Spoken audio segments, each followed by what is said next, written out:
ابو داؤد میں حدیث ہے ایک دفعہ پڑھ لو صبح کے وقت، لا الہ الا اللہ وحدہ لا شریک لہ لہ الملک ولہ الحمد وہو علی کل شیء قدیر. شام تک اللہ کے قلعے میں ہو، اللہ کی طرف سے شیاطین کے اگینسٹ قلعے میں ہو. شام کو پڑھ لو، صبح تک قلعے میں.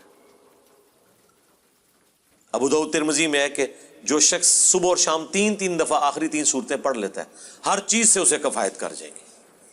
بخاری مسلم میں حدیث ہے جو رات کو سونے سے پہلے سورۃ البقرہ کی آخری 2 آیات ایک دفعہ بس پڑھ لے، جو کچھ مانگا مل جائے گا اور ہر چیز سے اسے کافی ہو جائے گی. مسلم شریف میں حدیث ہے کہ سبحان اللہ والحمد للہ ولا الہ الا اللہ واللہ اکبر پڑھنا، رسول اللہ فرماتے ہیں مجھے ہر اس چیز سے بڑھ کر محبوب ہے جس پہ سورج طلوع ہوتا ہے. دنیا اور دنیا کی ہر چیز سے بڑھ کر یہ پسندیدہ ترین کلمات ہیں جو ہم فرض نماز کے بعد بھی پڑھتے ہیں. تو یہ اللہ تعالیٰ کے کلمات ہیں، ان کے ذریعے اللہ کی طرف متوجہ ہوں، اللہ تعالیٰ دعا قبول کرتے ہیں. وہ ترمذی میں حدیث ہے ایک شخص آیا، اس نے نماز پڑھی، پھر تیزی سے دعا شروع کر دی. آپ نے فرمایا سائل نے جلدی کی. ایک دوسرا شخص آیا، اس نے پہلے اللہ کی حمد بیان کی، پھر دروشی پڑھا، پھر دعا مانگی.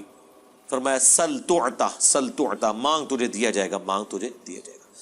اور نماز میں بھی پروٹوکول آپ دیکھیں کیا ہے، پہلے اللہ کی حمد بیان ہوتی ہے، التحیات للہ والصلوات والطیبات، پھر درود شریف، اور اینڈ پہ جا کے دعائیں آتی ہیں. دعا کا پروٹوکول ہے اللہ کی تعریف اور اس کے بعد درود شریف اور پھر دعا.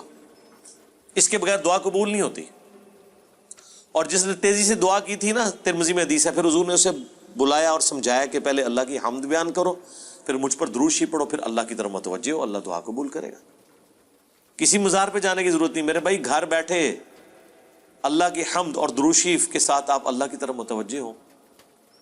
مسلم شریف میں حدیث ہے جو اذان کا جواب دے وہی کلمات ریپیٹ کرے، حی علی الصلاح حی علی الفلاح پہ لا حول ولا قوت الا باللہ کہے، اور اس کے بعد مجھ پر ایک دفعہ درود شریف پڑھے اور الوسیلہ والی دعا مانگ لے، قیامت کے دن میری شفاعت اس کے لیے حلال ہو جائے گی. اللہم اجعلنا منہم آمین. کتنے پیارے پیاری چیزیں ہیں جو نبی علیہ السلام نے تعلیم فرمائی ہیں. ہم نے اس لیے سنت اذکار کارڈ لکھے میرے بھائی، یہ میری سالوں کی محنت ہے جو میں نے ایفرٹ پٹ کر کے اس چیپٹر کو کلوز کر دیا. Green card, blue card, orange card. میں بالکل خبتیوں کی طرح 2008 سے لے کے سمجھ لیں 2010 تک میں نے کوئی حدیث کی کتاب کا چیپٹر نہیں چھوڑا جس میں میں اللہ کے نبی کے وظائف کو تلاش نہ کروں صلی اللہ علیہ وآلہ وسلم. پھر حدیثوں کی صحت کے پیچھے، پھر جتنے علماء نے اذکار کی کتابیں لکھی وہ، پھر اذکار کارڈ جو چھپے تھے، اس کے بعد میں نے ایک انٹلیکچوئل ترتیب کے ساتھ یہ اذکار کارڈ لکھے، آخرت کا بلو کارڈ اور گرین کارڈ. ہماری ویب سائٹ پہ رکھے ہیں، ڈاؤن لوڈ کریں تو اس کو پڑھیں، ان کے ترجمے بھی ساتھ لکھیں تاکہ آپ کو سوز و گداز فیل ہو. صرف عربی پڑھنے سے تو نہیں آپ کو پتہ چلے گا اگر آپ کو پتہ ہی نہ ہو کہ اس کا مطلب کیا ہے. حسبنا اللہ و نعم الوکیل. بخاری کی حدیث ہے، ابن عباس کہتے ہیں کہ تمہارے جد امجد ابراہیم کو جب آگ میں پھینکنے لگے تھے تو وہ پکار اٹھے تھے حسبنا اللہ و نعم الوکیل. اور تمہارے نبی پہ بھی جب مصیبت آتی تھی وہ کہتے تھے حسبنا اللہ و نعم الوکیل. اور اس کا ذکر تو قرآن میں ہے سورہ آل عمران کے اندر کہ جب اہل ایمان کو خبر پہنچی کہ کافر ان کے خلاف سازشیں کر رہے ہیں تو اہل ایمان پکار اٹھے حسبنا اللہ و نعم الوکیل. ہم نے اللہ ہی پر بھروسہ کیا، وہی بہتر کارساز ہے. اب یہ جب آپ کا کنسیپٹ ہوگا تو یہ اللہ کے صفاتی ناموں کے ساتھ آپ متوجہ ہو رہے ہیں. باقی تو اللہ کے کلمات تو ختم ہی نہیں ہونے. سورہ لقمان میں، سورہ بنی اسرائیل، سورۃ الکہف میں اللہ تعالیٰ کیا فرما رہا ہے کہ اگر زمین سارے کے سارے درخت جو ہیں کلمے بن جائیں اور سمندر سیاہی بن جائیں اور 7 سمندر اور بھی ساتھ مل جائیں، اللہ کے کلمات نہیں ختم ہوں گے. سبحان اللہ و بحمدہ عدد خلقہ ورضا نفسہ وزنۃ عرشہ ومداد کلماتہ. بخاری میں حدیث ہے اللہ تعالیٰ کے 99 نام ہیں جو ان کو لے لے گا تو اس پہ جنت واجب ہو جائے گی. لینے سے مراد یہ نہیں ہے کہ وہ ان کی صرف تسبیح کھینچتا رہے گا، مراد یہ کہ وہ اللہ تعالیٰ کو سیریس لے گا. اور لوگ وہ خالی نام پڑھ رہے ہوتے ہیں، کہتے ہیں بس جنت ہوگی، نماز پڑھنے کی لوڑ ہی کوئی نہیں. بھائی اگر یہ سنن صحیح الکبریٰ میں حدیث ہے نا کہ جو آیت الکرسی فرض نماز کے فوراً بعد پڑھتا ہے مرتے ہی جنت میں داخل ہوگا.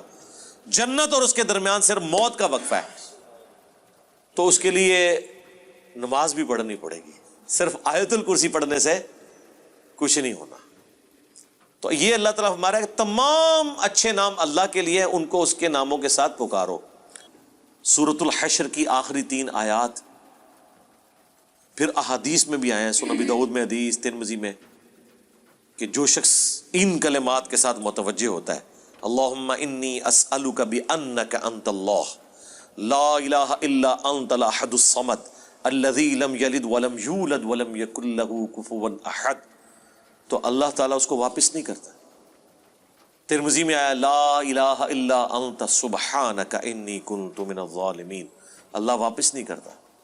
بخاری مسلم میں آیا لا حول ولا قوت الا باللہ، اللہ کے جنت کے خزانوں میں سے ایک خزانہ ہے۔ تو یہ اسماء الحسنہ جو ہے اللہ تعالیٰ کے نام، اس کے صفاتی نام، وہ نہیں ہے جو آپ کو صوفیاء بتا رہے ہوتے ہیں کہ اتنے ہزار دفعہ یہ نام کی تسبیح کھینچ لیں، وہ نہیں، وہ ایک دفعہ ہی بہت ہے میرے بھائی، یہ ایک ہی دوائی کام کر دیتی ہے۔ زیادہ تر 3 دفعہ دعائیں آئی ہوئی ہیں، 7 دفعہ آئی ہوئی ہیں، 10 دفعہ آئی ہیں، اس سے زیادہ نہیں، سوائے تسبیحات کے جو 33 دفعہ ہیں یا 100 دفعہ ہیں۔ دعائیں تو آپ کو آیت الکرسی ایک ہی دفعہ پڑھنی ہے فرض نماز کے بعد۔